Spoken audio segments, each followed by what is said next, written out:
여러분 안녕하십니까? 나눔과 배려를 실천하는 복지TV 전북방송이 1월 23일 목요일에 보내드리는 이슈 브리핑 전북입니다. 형사 피의자 윤석열의 거짓말은 도가 너무 지나칩니다. 금방 탄론할 거짓말도 안 했다고 뚝 잡아뗍니다. 금세 탄론하고 망신당한 게 벌써 몇 번째인데 계속 반복됩니다.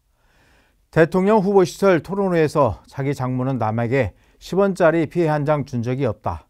제 아내는 도이치모터스에 투자했다가 손해만 보고 절연했다고 했습니다. 사실이 아닙니다. 대선 경선 토론회에서 손에 왕자를 쓰고 나온 게 알려지자 같은 아파트에 사는 할머니가 적어준 것이라 했습니다.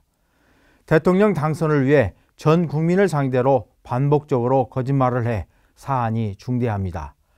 전파성이 높은 방송에서 거짓말을 반복했기에 유권자 선택에 지대한 영향을 미쳤음이 명백합니다.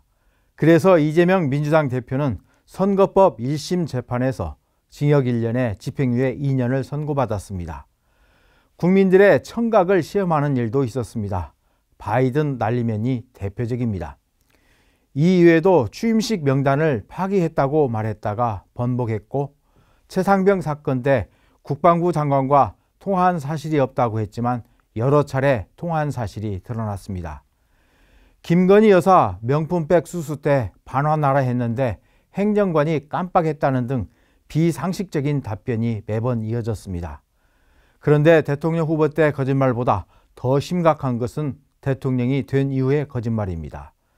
총선 공천에 절대 개입하지 않았다고 했다가 명태균 씨의 폭로로 거짓임이 탄로났습니다.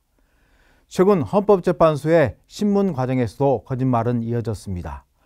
지난 21일 비상입법기구 예산을 편성하라는 쪽지를 김용현 전 장관이 했고 최상목 장관에게 준 적도 없다고 했습니다.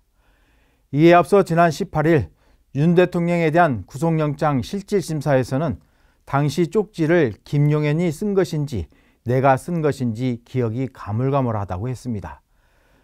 헌법재판소 문형배 권한대행이 이진우 수도방위 사령관 등에게 국회에 모인 국회의원들을 끌어내라고 지시한 적이 있느냐고 묻자 없다고 했습니다. 하지만 공소장에는 윤 대통령이 두 사령관에게 총을 쏴서라도 문을 부수고 들어가 끌어내라, 문짝을 도끼로 부수고라도 들어가서 다 끄집어내라고 지시했다는 대목이 나옵니다. 또 포고령 1호 작성과 관련해서도 김용현이 했다는 취지로 발언했습니다. 그러나 김 전 장관 측은 곧바로 포고령은 한 달 전부터 대통령과 상의한 것이라는 식으로 반박한 바 있습니다. 비상계엄 선포도 국가의 위중함을 알리기 위해서였다며 2시간짜리 계엄이 어디 있느냐고 항변했습니다. 또 계엄은 부정선거 확인 차원에서 했다고 했습니다. 앞으로 남은 재판 과정에서 어떤 거짓말을 할지, 국민들은 또 얼마나 많은 구차하고 비겁한 거짓말을 들어야 할지 답답하기만 합니다. 나눔과 배려를 실천하는 복지TV 전북방송이 1월 23일 목요일에 보내드린 이슈 브리핑 전북입니다. 이 방송은 환자중심병원 전주 대자인병원, 익산 가구대통령 지원으로 제작됐습니다.